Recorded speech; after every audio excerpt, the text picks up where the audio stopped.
For the sign of Sagittarius, hello and welcome to my channel. So Sagittarius, for your advice we have strength. And on the flip side of this card it reads, face your fears. Every challenge is a blessing in disguise. A gift that makes us stronger, more conscious, and ultimately more alive. That's the strength card, and it's paired with the moment I embrace my peace within and surrender the outcome is the moment that the universe can truly get to work.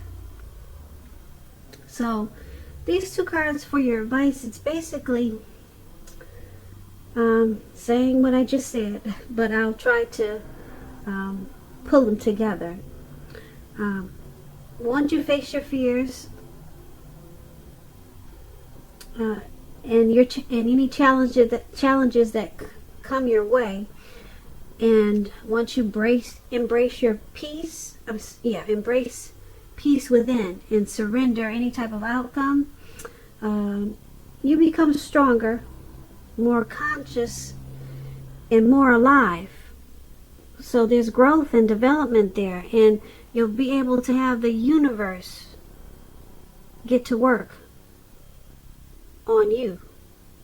That's when they can truly work on you, the universe. And that's what these two cards are saying for your advice today. So let's move on down and take a look at the recent past. We have the Lovers card and the Sun card. Now the Lovers card, it's associated with the astrological sign of Gemini, the twins.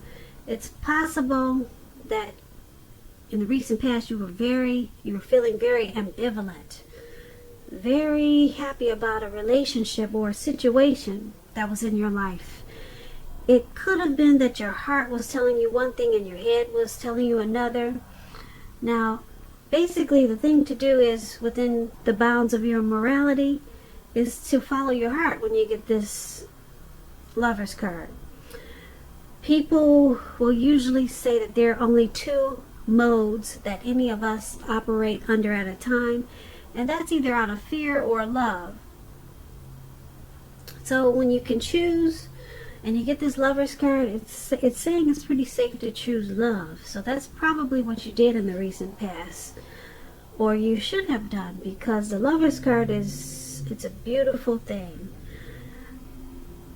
Now when it talks about love and relationships, the Lovers card, it usually means that it's a time that it's likely to bring love in big capital bold letters to the center stage of your life. Now this is either a new relationship or a powerful rebonding of a long lost love or someone from the past. Either way, you would have been quite happy about how romance was going in the recent past, and other people would have noticed how happy you were. You were probably glowing. Keep in mind, this is serious stuff. It could have meant that even in a new relationship, you were probably meeting each other's families and talking about the word forever. So it would have been important for you to share your joy with those around you and those who needed it. Life would have probably felt really blissful to you in the recent past, which is a wonderful thing. So it's paired with the Sun card. Now the Sun card, you could have been likely to find that things were going really well for you. These are two good cards. However, even finances, they were probably in really good shape too when you get the Sun card. This does not mean that you should lose your focus on what's truly important, and money is not very high on the list. That's what the Sun card is about. This would have been a good time to socialize, to meet new people, and to get out and about. And if you were looking for a new job, this card, it could signify that it was probably right around the corner. So you probably had a lot of opportunities. The doors were opening for you in the recent past. When the Sun card talks about love and relationships, it's a time, if you're in a relationship, when both of you and your partner You probably needed some space. This would have been a time not to be clingy or whiny or needy. And if you're looking for love in the recent past, it definitely could have been on the horizon for you. So that's what the Sun card is about, and that was you in the recent past. So with these two cards paired together, Lovers and Sun card, like I said, this Lovers card is like that twin flame situation or connection. It's a partnership, it's a deep love, it's a union, it's a coming together. So that's what you had in the recent past. The strength of two. There's a strong bond there. And being that it's paired with the Sun card, this strong bond, it brought about bright days, happiness, and it added sunshine to everything that you did. And to the person that you were dealing with also. Yeah, you must have had a beautiful past. All that sunshine and love. Wow. How pretty is that? Now let's move on down and take a look at the present time. Ten of Cups and Eight of Pentacles. Now the Ten of Cups is one of those very uplifting cards. It's like the two cards we just read, the Sun and the Lovers. It's up there with those two cards. One of the most uplifting cards you can get in the tarot. It points to happiness, perhaps in a more mature, grown-up kind of way. It's a wish fulfillment card. Either way, it's a very good card in the tarot. It speaks about a happy family life, even if you're single, to the general well-being that goes way beyond you yourself, to include those that you're most concerned about, such as your parents, siblings, children. Also, being spiritually fulfilled is a part of this picture. Like I said before, this is a really good card to see regardless of any question. Now, this Ten of Cups, it's paired with the Eight of Pentacles. Now, the Eight of Pentacles, it points to necessary efforts.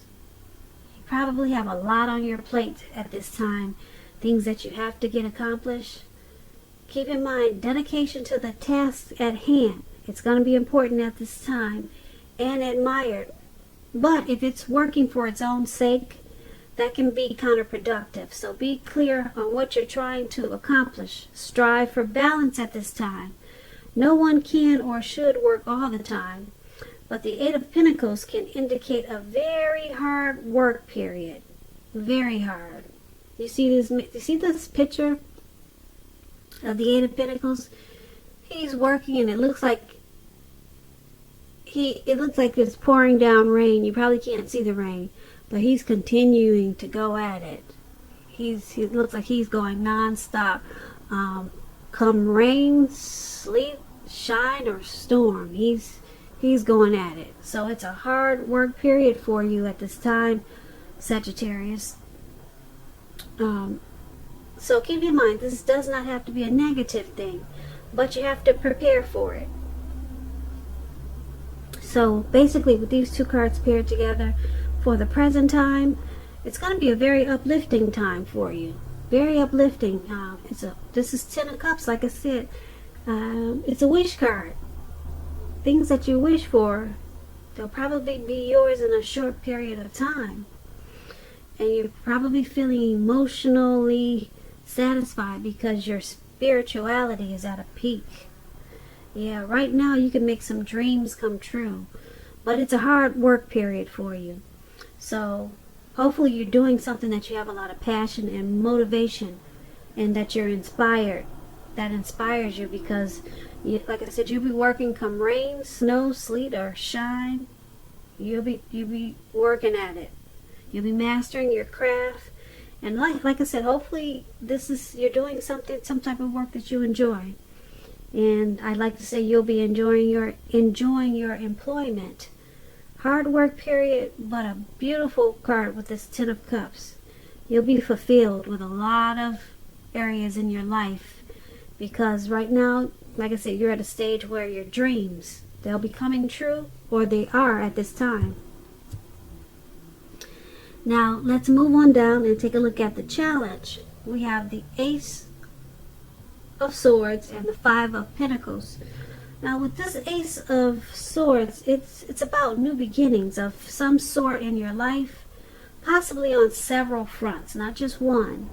Sometimes this new beginning, it can be started by a separation of some kind, from a relationship or a job situation, or some type of separation.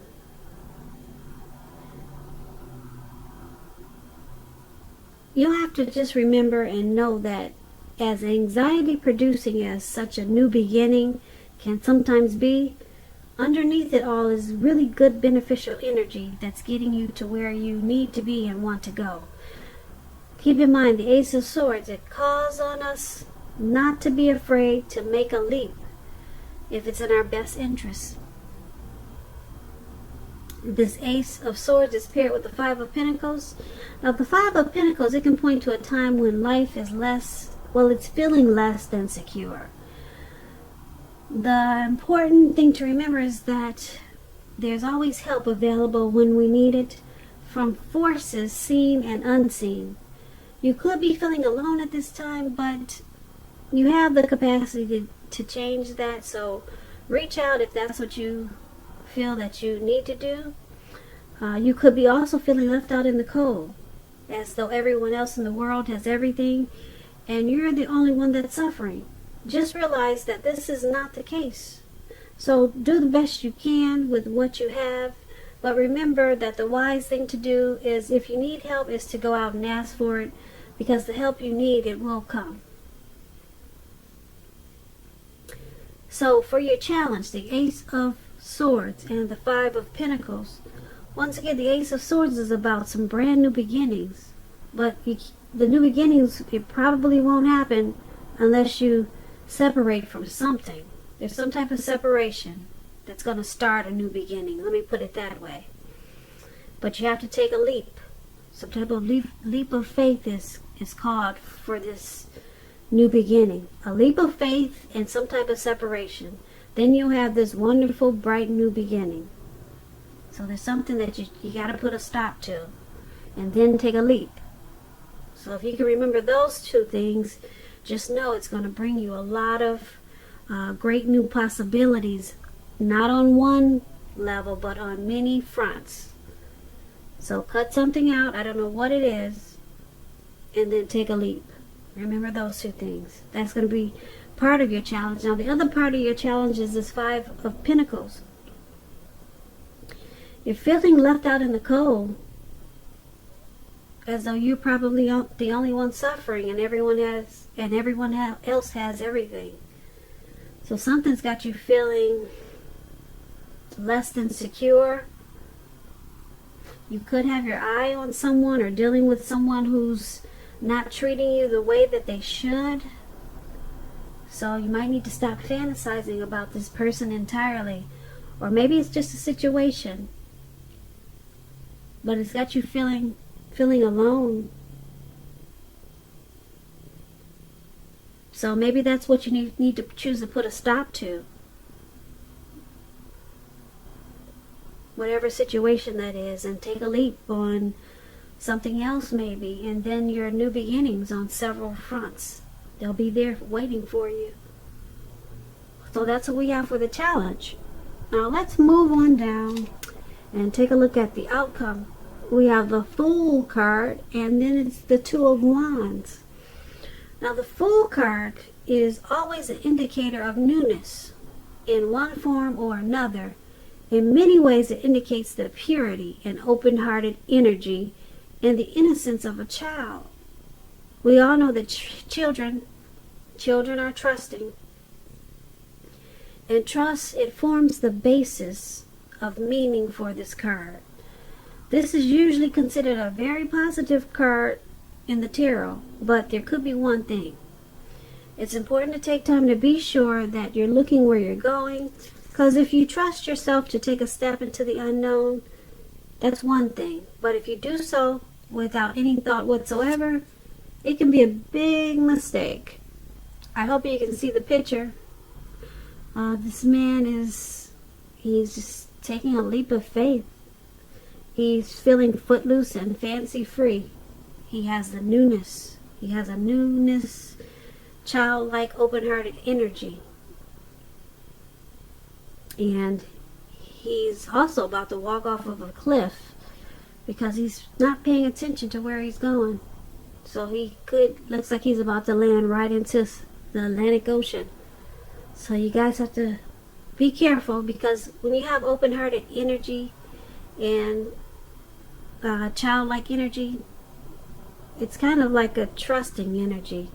So you're just trusting that the universe will take you to wherever you need to be at this time. But just remember to pay attention where you're walking, or pay attention to the things that you're doing also. Because, like I said, at this time, it may be easy to overlook some important things. We don't want you to land in the Atlantic Ocean. No, we want you to come back for this reading or the next reading. So just take that card as a warning. It's okay to have fun and be carefree and all those good things, but pay attention to all the other important things around you too. And that's a Fool card, and it's paired with this Two of Wands. Now, with the Two of Wands, it's important for you to keep your balance in every way that you can, even to the simple, boring, mundane things, like eating right, getting enough rest. The Two of Wands, it's about partnership with another person. This can be business, it can be personal. This Two of Wands, it reminds us to stay mindful of the give and take that's required for successful relationships. If things are feeling out of control or out of balance for you at this time, just know that they're about to get substantially better, but you have to keep your eyes on the prize that you're looking for, metaphorically, and remain or get positive. So for your outcome, the Fool and Two of Wands. The Fool, I just explained it. You're ready to take a leap, but like I said, use this card as a warning. Pay attention to everything else that's important too. And because it's with the Two of Wands, it's about balancing out everything else in your life. Even simple things like, eating right is sometimes not simple. It can be difficult for a lot of people. But even boring things, even the boring things like eating right and getting enough rest. Yeah, you're going to need that. You're going to need to eat right, get enough rest, balance out your relationships. Because like I said, you got this open-hearted energy here with this Fool as a Fool card. And if you balance your other things out, you'll enjoy this foolish energy, or the Fool card. You'll enjoy it even more, and it will help you to stay alert, to be more alert of the other things that are important, like watching where you're going.